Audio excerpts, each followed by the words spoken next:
श्री सूर्य अष्टोत्तरशतनामस्तोत्रम् अरुणाय शरण्याय करुणारससिन्धवे असमानबलायार्तरक्षकाय नमो नमः।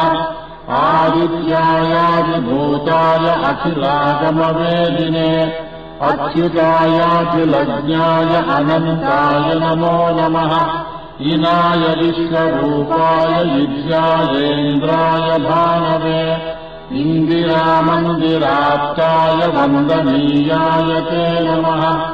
ईशाय शुक्रसन्नाय सुशीलाय सुवर्चसे वसुप्रदाय वसवे वासुदेवाय ते नमः।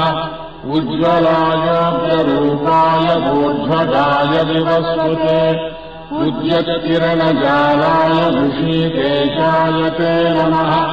ऊर्जस्वलाय वीराय निर्जयाय जयाय च ऊरुद्वयाभावरूपयुक्तसारथये नमः।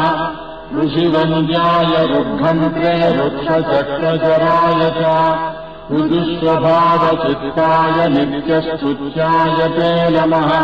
रूपारमातृकावर्णरूपायोज्ज्वलतेजसे वृक्षाधिनाथमित्राय पुष्कराक्षाय ते नमः।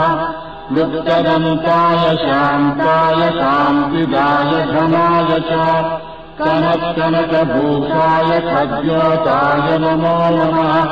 लूलिताखिलदैत्याय सत्यानन्दस्वरूपिणे अपवर्गप्रदायार्थशरण्याय नमो नमः। एकाकिने भगवते सृष्टिस्थित्यन्तकारिणे गुणात्मने घृणिभृते बृहते ब्रह्मणे नमः। ऐश्वर्यदाय शर्वाय हरिदस्वाय शौरये दशदिक्सम्प्रकाशाय भक्तवश्याय ते नमः।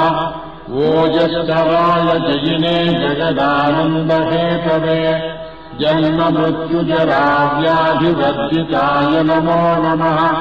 औन्नत्यपदसञ्चाररथस्थायात्मरूपिणे कमनीयकरायाब्जवल्लभाय नमो नमः। अन्तर्बहिःप्रकाशाय अचिन्त्यायात्मरूपिणे अच्युताय सुरेशाय परस्मै ज्योतिषे नमः। अहस्कराय रवये हरये परमात्मने करुणाय वरेण्याय ग्रहाणाम् पतये नमः। ॐ नमो भास्करायादिमध्यान्तरहिताय च सौख्यप्रदाय